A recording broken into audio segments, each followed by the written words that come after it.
Hey everyone, Jennifer Lee Chan here from NBC Sports Bay Area. Happy Sunday, everyone. Happy Easter for those who celebrate it. I just got back from a quick, fun trip to Chicago to see some friends, and I'm back and ready to start serious draft prep because it is in just a few days. And Tuesday, John Lynch will be talking to local Bay Area media, so I hopefully will be up there for that. Got to check my schedule and the craziness that it always is. But just wanted to check in with everybody. This is kind of one of those times where, while I do a lot of draft research, when you look at the magnitude of how many prospects there are versus how many the 49ers will pick, kind of like when you go to the combine, it's like you try to do spot checking here and there and little bits of research, but I'm not a draft guru and I don't have enough bandwidth in my head or enough time in the day to research every single draft pick like those guys like Charles Davis, who we will have on 49ers Talk shortly, or Connor Rogers, who I will talk with tomorrow. So all of these guys have their draft boards, and I've been looking at all of them. And what's crazy is the 49ers really have so many options at who they could take at number 11. At the beginning of all of these draft predictions, it was cornerbacks that a lot of people were predicting would go to the 49ers. I just don't think that's going to happen. They have Renardo Green, who's been playing really well. They have Deommodore Lenoir, who just got a huge contract. So I just don't think that cornerback is something that the 49ers are going to target with that number 11 pick. I do think they will pick one at some point. I just don't think it's going to happen really early in the draft. Again, like I've been saying for weeks now, I think it's defensive end or defensive tackle. And out of those two, I think it's going to be defensive tackle. They could get a guy who may be a linebacker, but they do have Fred Warner there. When you look at the depth of the positions, it really is defensive tackle that needs the help the most, just logically. Yes, there are places where they could use guys, but honestly, when you look at the offensive line, I know that's generally where people try to say, hey, if they don't upgrade the offensive line, Brock Purdy's going to be running for his life again, and they're not going to have a great season. But when you look at when they've all been healthy, when Trent Williams is healthy, when Colton McKivitz is playing well, Dominic Pooney obviously played really well, Jake Brendel, Kyle Shanahan and John Lynch both said they like how Jake Brendel plays. They do need to figure out a left guard position. They do have a couple guys on the roster that they could target for that. There'll be a competition at left guard. But when you look at the roster overall, I think what they're going to do is defensive tackle, defensive end for that first pick, or at least maybe the second pick. I just don't think they're going to go offensive line with that first pick, but you never know. So kind of fun looking around at what the 49ers could do. There's so many different scenarios, and I think a lot of it is predicated on what the first 10 picks are.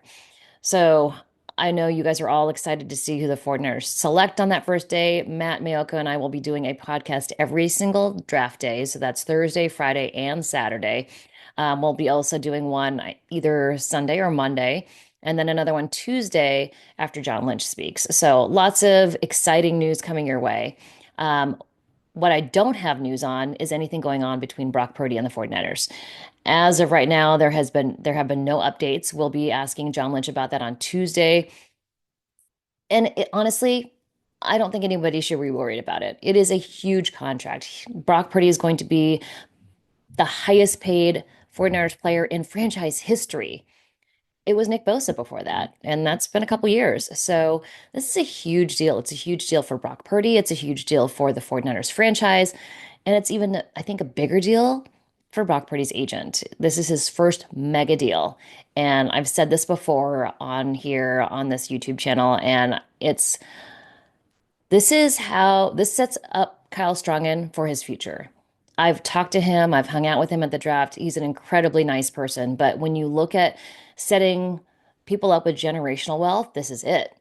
If he gets Brock Purdy, one of the top contracts in the league, gets him 55 million, like a lot of the other quarterbacks, like Josh Allen, like Patrick Mahomes, like Joe Burrow, like Lamar Jackson, if he gets that 55 million dollar a year range and a lot of money guaranteed, all these kids coming out of high school are going to sign with him. He's going to get the notoriety. He's going to be, more celebrity. He's going to get a lot more attention from these kids coming out of college. Now, he is not having problems signing players. When I've spoken to him, there's a lot of guys that have interest that he's got a pipeline of players coming in. But when you get that mega contract, he's in the spotlight. it changes his whole business dynamic. So you kind of understand why a guy like Brock Purdy's agent is going to hold out for Brock Purdy to get the biggest deal possible. So I'm sure there's a range, and I know that they are relatively close, within $5 million, no more than $10 million off per year. There's always going to be talk about guaranteed money, how long the contract lasts, but getting the best deal possible for Brock Purdy and making it a newsworthy item changes Kyle Strongen's business forever. If he takes a team-friendly deal, and I'm saying that it's not going to happen. It's not going to be $45 million. It's not going to be $40 million. It's going to be more than that. But if he were to do that, he'd be looking like an agent that is willing to compromise. And players coming out, they don't want an agent who's going to compromise. Maybe later down the road on your second or third, or sorry, third or fourth contract. Yes, that's sometimes when like everybody's like, why doesn't he take a deal like Tom Brady? Well, Tom Brady didn't do that until he was well into his third contract. He did that when he went to Tampa Bay. But honestly, for Brock Purdy, he's going to get a huge contract. It is his only his, it's his first big deal. He's been making hardly any money comparatively to other quarterbacks that are starting in the league. He's making some of the lowest salary out of all of the 49ers players. So there's no reason for him to take a compromise deal at this point. And what it looks like for Brock, what it looks like for his agent is not positive. For him, Kyle Strongen, to build his brand and to get more clients and to build his business, he needs Brock Purdy to make a huge splash contract. He needs to be the guy in the spotlight. He needs to be the guy that made Brock Purdy the highest paid player, blah, blah, blah. So that's, I think, where, and it's not conflict, it's just where that's why the dynamic is what it is. It's, Brock Purdy, yes, he said, I want to have this done before OTAs. I just don't think it's going to happen before a mandatory minicamp. It could. I just don't think it will. But I don't think that's a bad thing. I think Brock Purdy is going to show up. I saw that he was working out with George Kittle in Nashville. I think George Kittle went to WrestleMania in Vegas. He was sitting next to Jelly Roll. So, you know, players are kind of all over the place during the offseason. The 22nd. So in 2 days, that's Tuesday, players are going to start arriving in Santa Clara for the offseason program. In the beginning of it, we will have some player availability, but generally they're just working out. They're just conditioning. They're doing physicals. They're doing conditioning for, running, lifting weights, getting back on the 49ers program.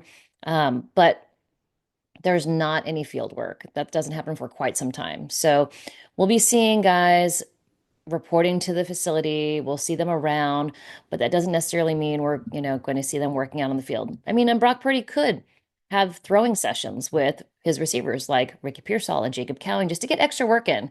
And I think that's what Brock Purdy is. I think that's the kind of guy he is. I don't think he's going to hold out. I don't think he's going to hold in. I think he's going to be there and he's going to be participating.